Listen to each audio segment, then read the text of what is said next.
마태복음 4장 18절에서 22절까지의 말씀 보겠습니다.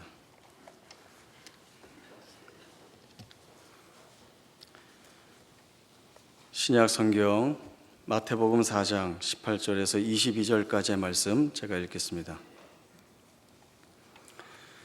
갈릴리 해변에 다니시다가 두 형제 곧 베드로라 하는 시몬과 그의 형제 안드레가 바다에 그물 던지는 것을 보시니 그들은 어부라. 말씀하시되 나를 따라오라. 내가 너희를 사람을 낚는 어부가 되게 하리라 하시니 그들이 곧 그물을 버려두고 예수를 따르니라. 거기서 더 가시다가 다른 두 형제 곧 세베대의 아들 야고보와 그의 형제 요한이 그의 아버지 세베대와 함께 배에서 그물 깁는 것을 보시고 부르시니 그들이 곧 배와 아버지를 버려두고 예수를 따르니라. 아멘. 예수님께서 제자들을 부르시는 내용은 사복음서 전체에 공이 나오고 있는 내용입니다. 그러나 마태복음과 마가복음이 동일한 내용으로 기록이 되어 있고 누가복음과 요한복음은 조금은 다른 기록이 있습니다. 마태복음과 마가복음에서는 지금 저희가 읽은 그 본문대로 예수님께서 베드로와 안드레를 부르시고 또 조금 가시다가 야고보와 요한을 부르신 내용이 나와 있습니다. 그러나 요한복음 1장에 가서 보면 안드레와 요한이 세례 요한의 제자로 있다가 세례 요한이 지나가는 예수님을 보고 보라, 세상 죄를 지고 가는 하나님의 어린 양이로다 하는 이야기를 듣고는 예수님을 쫓아가게 됩니다. 그 세례 요한의 제자였는데 예수님을 쫓아가게 된 것은 예수님의 전적인 부름을 받은 그 부름을 쫓아가는 제자가 아니라 이제 궁금해서죠. 정말 메시아인가 하는 부분을 알고 싶어서 예수님을 쫓아가게 되고 또 예수님과 이야기를 나누다가 참되신 메시아이신 것을 고백하게 되고 그리고 이제 나오는 내용은 안드레가 집에 가서 이제 베드로를 불러다가 예수님 앞에 불러 나오는 그러한 전개로 내용이 나오고 있습니다. 그리고 이제 그 이후에 보면 그 다음 날 예수님께서 또 빌립과 나다나엘을 부르시는 내용이 나옵니다. 왜 이렇게 좀 다른 내용으로 기록이 되어 있는가라고 하면 다른 사건이기도 하고 또 조금 이해해야 할 부분이 있습니다. 그것이 무엇인가 하면 예수님께서 공생의 사역을 시작하시기 전에는 그 세례 요한의 제자들이 많이 있었습니다. 세례 요한의 제자라고 하는 것은 그 세례 요한이 말씀 사역을 할 때에 늘 곁에서 함께 하면서 그 말씀 사역을 돕는 그런 제자가 아니라 자기의 생업을 가지고 있었고 시간이 될 때에 세례 요한의 사역을 돕기 위해서 간간히 가게 되는 이제 그런 사람들까지도 이렇게 세례 요한의 제자라고 하는 이름으로 불러주게 되었습니다.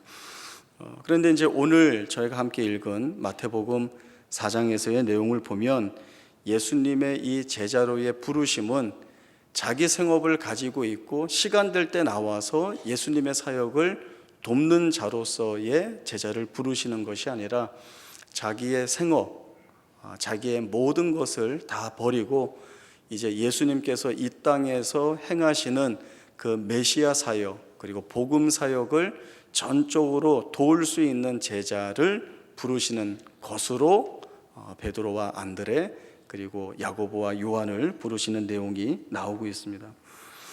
오늘 이 말씀들을 통해서 보면 저희가 하나 확인할 수 있는 것이 있는데 그것은 예수님의 부르심을 통하여서 우리가 몇 가지 깨닫게 되는 내용이 있습니다. 요한복음에서는 아직 전적인 제자로 부름을 받고 있지 않습니다. 이때에는 안드레와 요한이 예수님을 찾아가서 그 예수님이 하시는 말씀 또 예수님에 대한 것들을 자기들이 쫓아 들어가서 메시아이신가 라고 하는 이해를 가졌다고 한다면 이제 예수님께서 전적인 자기 사역에 참여시키고자 하는 제자로 부르시는 이 일에 있어서는 예수님이 찾아가시는 것이죠. 예수님이 찾아가셔서 예수님이 먼저 말씀을 주십니다. 나를 따라오라, 내가 너희로 사람을 낚는 어부가 되게 하리라 라고 하는 이 차이가 분명하게 있는 것을 저희들이 보게 됩니다. 그래서 예수님의 부르심에는 전적으로 예수님이 찾아오셔서 부르신다라고 하는 이 사실 하나가 우리에게 있습니다. 보통 일반적으로 모든 종교는 인간이 신을 찾습니다. 인간이 구도의 길을 따라가면서 거기에서 어떤 고난, 고통을 느끼면서 그리고 자신들이 만나고 싶은 신을 찾아가는 그러한 길을 쫓게 됩니다. 그리고 그 찾아간 신에게 자기가 구할 것을 구하고 바라는 소망을 아뢰는 것으로 되어 있죠. 그러나 기독교는 그렇지 않습니다. 오히려 거꾸로 하나님이 인간을 찾아오십니다. 하나님이 인간을 찾아오셔서 설명하시고 설득하시고 그리고 하나님이 하시고자 하는 일에 참여케 하는데 그 참여케 하는 것도 그의 능력과 그의 힘과 그가 가지고 있는 것들을 하나님이 빼앗듯이 쓰시는 것이 아니라 하나님의 사역과 뜻을 행하는 그 길에 세우시면 하나님이 하실 수 있는 능력과 힘을 더해 주시는 것이죠. 오늘 예수님이 전적인 사역으로서의 베드로와 안드레 그리고 야고보와 요한을 부르실 때에 그 주신 말씀이 나를 따라와라 이렇게 초청 부르시고 그 다음에 내가 너희를 사람을 낚는 어부가 되게 하리라. 그러니까 너희가 가지고 있는 것을 가지고 너희가 예수님의 제자, 사람을 낚는 제자가 되는 것이 아니라 사람을 낚는 제자로 내가 만들겠다라고 하는 이 말씀으로 제자를 부르시고 있는 것에 저희가 주목할 필요가 있습니다. 이 말씀을 보면 하나님께서 우리를 부르시고 또 그 하나님이 만들어 가시는 우리의 생애가 어떠하겠다라고 하는 생각들을 우리가 할 수 있습니다. 이 같은 일들을 우리가 아브라함 생애를 통하여서 한번 설명을 같이 나눠보도록 하겠습니다. 아브라함은 갈대아 우르라고 하는 곳에 살고 있었습니다. 이 아브라함은 하나님을 찾은 적이 없습니다. 내가 참신인 하나님을 만나길 원합니다. 하나님 제 앞에 나타나셔서 저를 만나주시고 또 하실 말씀을 하시기 바랍니다. 이러한 요청을 한 적이 없습니다. 하나님이 아브라함을 일방적으로 찾아가십니다. 그리고 아브라함이 무엇을 구하지 않았는데 복의 말씀을 하나님 마음껏 아브라함에게 쏟아 주십니다. 하나님이 복을 주시겠다고 그러죠. 내가 너로 큰 민족을 이루게 하겠고 너의 이름을 창대하게 하겠고 땅의 모든 족속이 너로 말미암아 복을 얻게 하겠다라고 하는 이 말씀을 주시게 됩니다. 아브라함은 사실 이게 뭔가 싶은 그러한 마음으로 어떻게 할지 모르는 그러한 가운데 하나님의 명령을 쫓아 고향 땅을 떠나게 됩니다. 이때가 성경에서는 아브라함의 나이가 75세였다라고 말씀을 주고 있습니다. 아브라함은 시간이 지나면 지날수록 하나님이 주신 약속에 대한 회의를 갖게 됩니다. 왜냐하면 하나님이 주신 약속 가운데에서는 분명히 너로 큰 민족을 이루게 하겠다. 그 틈만 나면 하나님이 아브라함을 찾아오셔서 주시는 말씀이 이렇게 끌고 나가서 하늘의 저 수많은 별들을 봐라. 저 수많은 별처럼 너희의 민족들, 후손들을 내가 만들겠다. 바다의 모래처럼 내가 그렇게 만들겠다 라고 말씀을 주시고 있지만 지금 당장 아들 하나가 없는 것이죠. 하나님이 아무리 원대하고 큰 약속을, 소망을 지금 내게 주셨지만 그 약속과 소망을 이루기 위해서는 지금 아들 하나가 있어야 되는데 아들 하나 없는 이 입장에서 하나님이 계속해서 말씀하시는 그 약속에 대하여 이 아브라함이 끝까지 신뢰를 갖지 못하는 자리에 가게 되고 있습니다. 하나님, 나는 자식이 없습니다. 그냥 내 집에 있는 엘리에셀을 상속자로 세우겠습니다. 하나님은 그거 안 된다고 아시죠? 그 사람은 아니다. 너의 후사는 너의 몸에서, 너의 허리에서 나온 자여야 된다. 그거 인정하시지 않습니다. 허락하시지 않습니다. 그리고 86세에 아브라함이 하갈에게서 이스마엘을 얻습니다. 사라의 몸에서 얻은 아들은 아니지만 어쨌든 하갈에게서 이스마엘이라고 하는 아들을 얻습니다. 그리고 아브라함이 99세가 되었을 때에 하나님께 아브라함이 이스마엘을 후사로 삼겠습니다. 이 이스마엘이 하나님 앞에서 잘 살기를 원합니다. 그런 차원에서의 말씀을 드립니다. 이때도 하나님이 허락지 않으시죠. 그 아이가 너의 후사가 아니다. 내가 너에게 아들을 주겠다. 이름도 지어놨다. 이삭이다. 분명하게 말씀을 주십니다. 결국 아브라함이 100세가 되었을 때에 하나님의 말씀을 쫓아서 떠났던 그 75세, 그러니까 아들을 얻기까지 25년이 걸려서야 이제 비로소 아들을 얻게 되는데, 이 아들을 얻기까지의 25년이라고 하는 이 시간은 이삭은 내가 낳은 것이 아니라 하나님이 약속하셔서 주신 아들이 맞습니다를 고백하게 하는, 그 고백을 이끌어내는 중요한 원인이 됩니다. 왜냐하면 내가 힘이 있고 또 아내가 아이를 낳을 수 있는 가운데에서 아이를 낳으면 그 아이는 내가 낳은 아이입니다. 모든 조건과 환경에 부합됩니다. 그러나 내가 힘이 없고 아내가 아이를 낳을 수 없는 그 조건과 그 환경 속에서 아이가 태어나면 그 아이를 들고 고백할 수 있는 말은 이 아이는 하나님이 약속해서 주신 아이가 맞습니다 라고 하는 고백이죠. 이 고백을 할 수밖에 없는 자리로 하나님이 아브라함을 이끌어 가시게 됩니다. 이제 이삭을 얻은 아브라함은 없던 아들이 생겨서가 아니라 하나님이야말로 약속하신 것을 반드시 이루어내시는 하나님이신 것을 그의 전 생애를 통하여서 확인하게 됩니다. 그리고 이 하나님에 대한 전적인 신뢰와 믿음을 갖게 되는 것입니다. 그래서 하나님이 아들 이삭을 번제로 바치라 할 때에 주저없이 그 아들을 죽일 수 있는 그 마음의 결단을 이 아브라함이 하고 달려듭니다.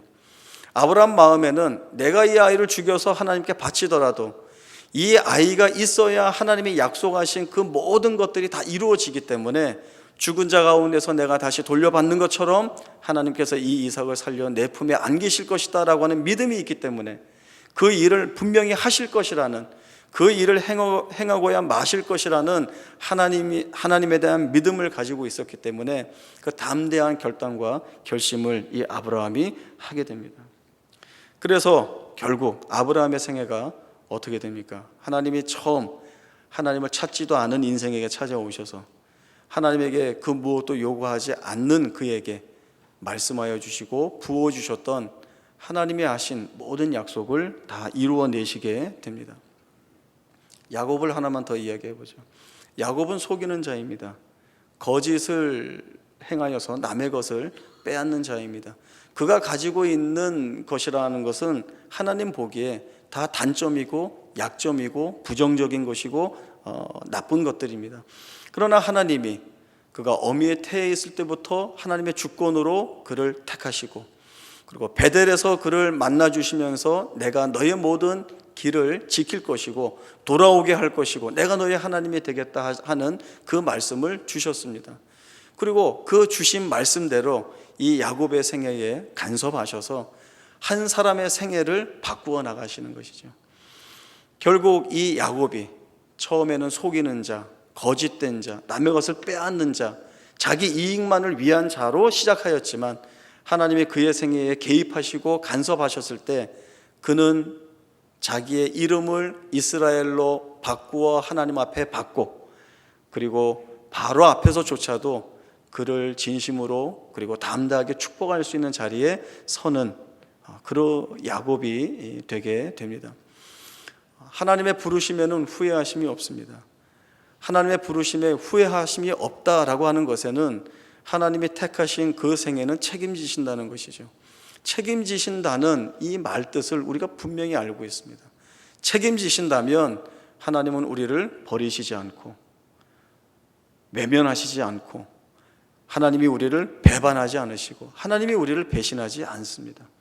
하나님이 우리를 속이실 리가 없고 하나님이 우리를 부르시고 자기의 뜻대로 우리의 생애를 다듬어 가시는 일이라고 한다면 우리의 생애는 바뀌게 되는 것입니다. 하나님이 우리를 부르셨다. 여기에는 한 가지 더 묶이는 내용이 있습니다. 그것은 부르신 자의 생애는 하나님의 주도권 안에 있게 된다라고 하는 것입니다. 예수님이 제자들을 부르셨습니다.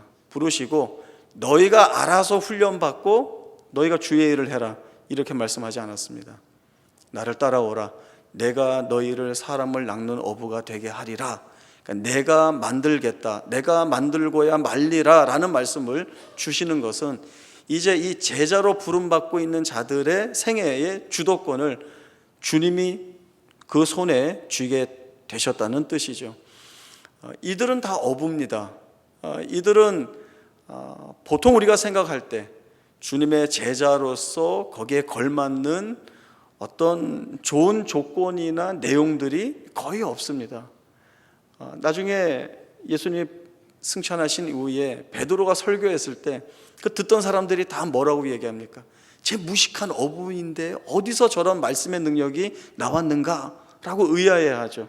그런 수준, 그런 부족함, 그런 모자람이 그에게 있었지만 부르셨고 그 생애에 대하여 주님이 주도권을 가지고 계신다고 한다면 그 부름받은 자가 가지고 있는 조건이나 형편, 환경, 정황들은 아무것도 아닌 것이 되는 것입니다.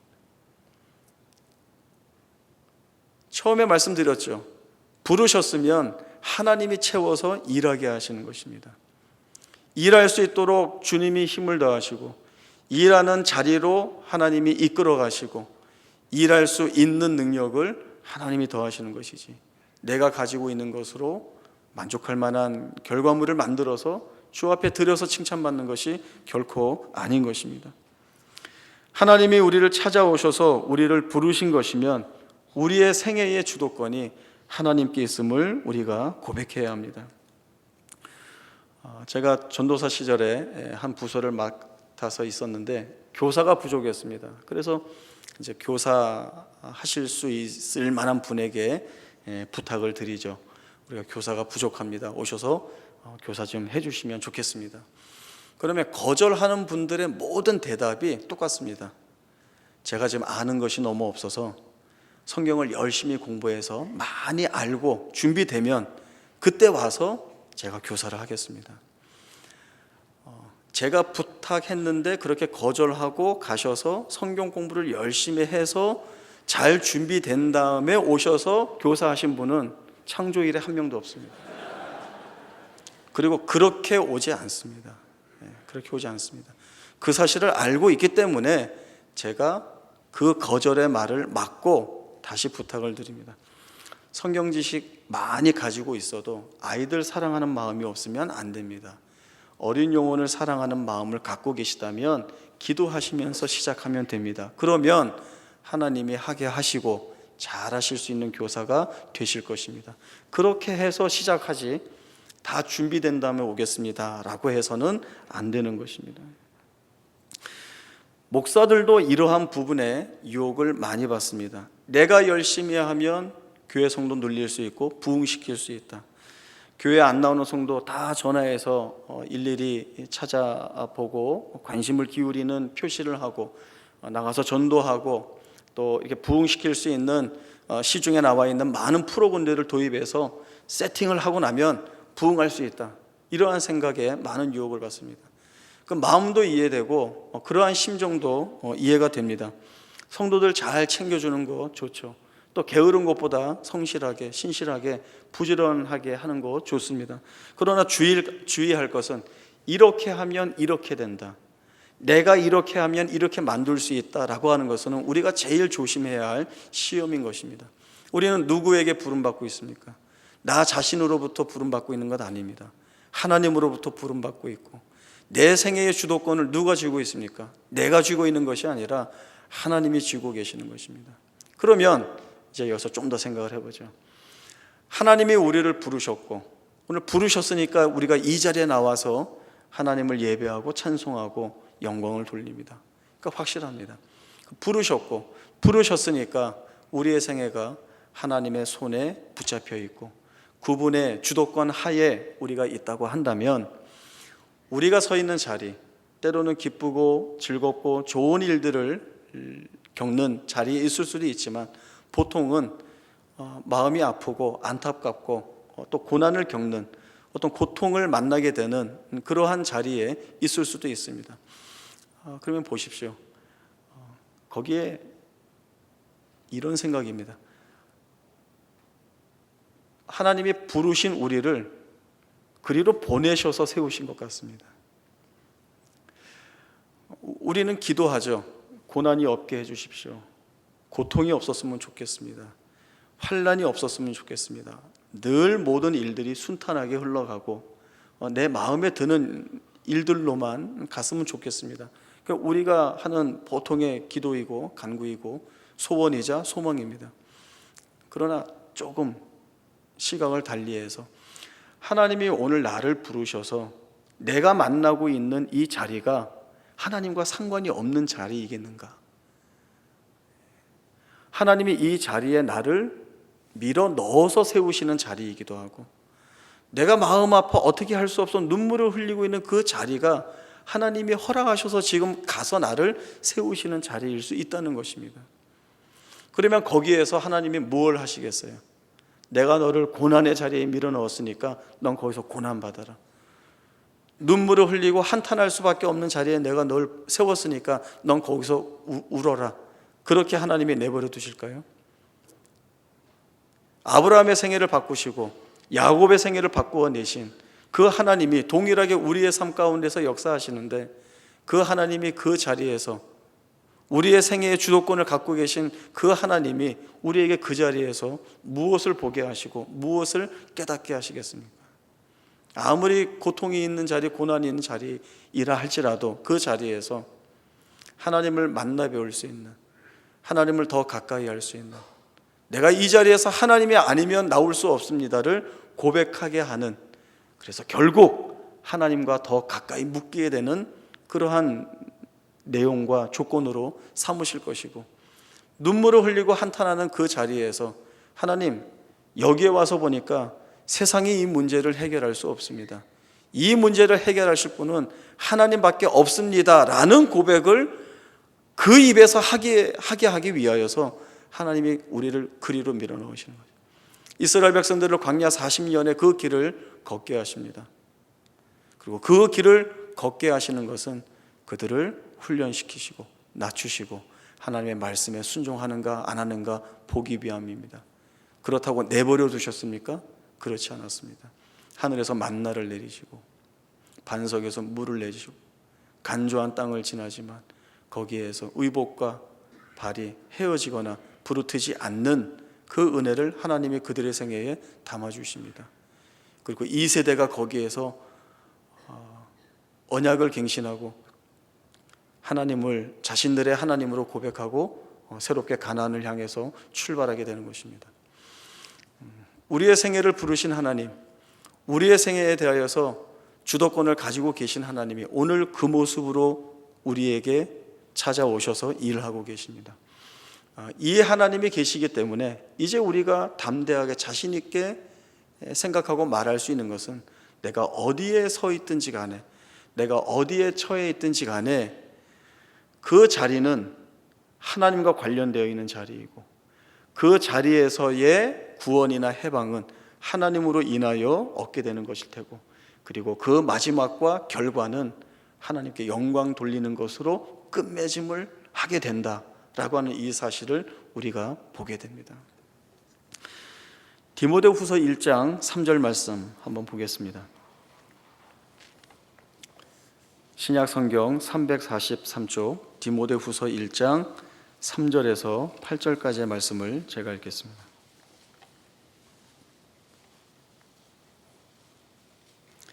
디모데후서 1장 3절입니다. 내가 밤낮 간구하는 가운데 쉬지 않고 너를 생각하여 청결한 양심으로 조상적부터 섬겨오는 하나님께 감사하고, 내 눈물을 생각하여 너 보기를 원함은 내 기쁨이 가득하게 하려 함이니, 이는 내 속에 거짓이 없는 믿음이 있음을 생각함이라. 이 믿음은 먼저 내 외조모 로이스와 내 어머니 유니게 속에 있더니 내 속에도 있는 줄을 확신하노라. 그러므로 내가 나의 안수함으로 내 속에 있는 하나님의 은사를 다시 불일듯 하게 하기 위하여 너로 생각하게 하노니, 하나님이 우리에게 주신 것은 두려워하는 마음이 아니요 오직 능력과 사랑과 절제하는 마음이니 그러므로 너는 내가 우리 주를 증언함과 또는 주를 위하여 갇힌 자 된 나를 부끄러워하지 말고 오직 하나님의 능력을 따라 복음과 함께 고난을 받으라. 디모데후서는 믿음의 아들인 디모데에게, 에베소에서 목회하고 있는 디모데에게 사도 바울이 두 번째 써서 보낸 편지입니다. 사도 바울이 쓴 편지 중에 제일 마지막 서신서가 이 디모데 후서이죠. 이 편지를 보낼 때쯤에 기독교에 대한 박해와 위협이 대단히 컸었습니다. 그리고 이 핍박으로 인하여서 기독교 신앙을 버리는 이탈자와 또 배교자들이 대단히 많이 생겨났습니다. 이러한 때에 사도 바울이 디모데를 격려합니다. 사도 바울이 디모데에게 주고 있는 가장 강력한 뭐라고 해야 될까요? 가장 강력한 격려의 권고는 두려워하는 마음을 갖지 마라. 그것은 우리 주님이 우리에게 주신 마음이 아니다. 우리 하나님이 우리에게 주신 것은 능력과 사랑과 절제하는 마음이다 라고 하는 것이죠. 하나님이 지금 이 시대에 우리를 어디에 세웠는가 보라. 그 환난이나 핍박이 우리를 무너뜨리지 못한다. 그러니 두려워하지 말고 오히려 고난을 받으라. 무엇과 함께? 복음과 함께 고난을 받으라. 그러면 제가 앞에 드린 말씀과 연결을 시키면 이 고난을 받는 자리는 보통 사람들이 원하는 자리는 아니지만 이 고난을 받는 자리에 서라고 하는 것은 거기에서 하나님이 어떤 결과를 만들어 내실 것이라는 것이죠. 하나님이 기뻐하시는 뜻을 실패하지 않고 만들어 내실 것이라는 것입니다. 거기는 외형적으로 고난의 자리이지만 거기서 영광을 만들어 내시고 그리고 그 영광을 견디는 자들에게 은혜를 담아주시는 일을 만들어내겠다는 하나님의 의지이고 하나님의 뜻이 그 안에 담겨져 있는 것입니다. 그래서 사도 바울은 너 두려워하는 것이 지금 이 위협과 이 환난과 이 핍박에서 성도들이 보일 모습이 아니다. 우리는 오히려 능력과 사랑과 절제함으로 주의 길을 쫓아 복음과 함께 고난을 받는 것, 그리고 그 안에서 하나님이 우리에게 담아내실 그 원대하고 위대한 하나님의 뜻들을 보게 되고 경험하고 누리게 될 것이라는 이야기를 분명히 하고 있습니다. 내가 겪고 있고 또 내가 만나는 모든 일 뒤에 하나님이 계십니다. 왜냐하면 하나님이 우리를 부르시고 주도권을 잡고 계셔서 우리를 책임지시기 위해서는 우리의 삶 가운데 하나님이 뛰어들 수밖에 없습니다. 그리고 하나님은 부르셨기 때문에 우리를 버릴 수가 없기 때문에 우리가 무너지거나 절망하거나 낙심하여 끝나지 않도록 하나님이 끝까지 붙잡으시고 하나님이 주시는 것으로 우리를 위로하고 격려하사 마침내 승리하게 하시는 이 하나님의 위대하신 일들을 우리의 생애, 우리의 여정 가운데 보게 될 것입니다. 이러한 부르심, 이러한 하나님 손에 붙잡혀 있음이 얼마나 큰 복인가를 한번 보시기 바랍니다. 고난 속에서, 핍박 속에서, 환난 속에서, 슬픔과 고통 속에서 하나님 감사합니다 고백할 수 있는 것은 우리가 하나님 손에 붙잡혀 있고 그분의 손에 묶임으로 그분의 주도권 아래 있다는 사실을 믿는 자에게서만 나오는 신앙 고백입니다. 우리 모두의 신앙 고백이 이와 같아서 우리가 서 있는 그 어떤 자리에서조차도 두려워하거나 실패를 무서워하지 않고 하나님의 이끄심과 인도하심을 우리의 눈으로 목도하고 하나님께 감사와 찬송을 올려드리는 우리의 복된 생애가 될 수 있기를 바랍니다. 기도하겠습니다. 하나님 아버지 은혜를 감사합니다. 하나님께서 우리를 부르심은 우리의 생애를 책임지시고 또 우리가 가지고 있는 여러 부족한 것들과 또 약한 것들을 다 내어버리게 하시고 하나님이 채우시는 능력과 은혜를 쫓아 하나님이 바꾸어 내시는 생애를 살게 하시고자 하신다는 그 약속이 오늘 우리에게 있음을 확인하였습니다. 하나님 손에 붙잡혀 있는 것 대단히 큰 영광이고 기쁨이고 즐거움입니다. 하나님의 손에 붙잡혀 있기에 오늘 우리가 살아가는 그 어떠한 정황과 또 그 어떠한 처지 속에서도 우리는 견뎌내고 감내하고 인내하고 그리고 마침내 승리하게 될 것입니다. 이러한 하나님의 은혜와 섭리가 우리의 삶 가운데 있음을 알고 늘 감사하며 하나님께 영광 돌리고 주와 동행하는 삶의 기쁨들을 우리의 삶 가운데 넉넉히 누리게 하여 주옵소서. 기쁨을 고백하는 인생이 되게 하여 주옵소서. 거룩하신 예수님의 이름으로 기도하옵나이다. 아멘.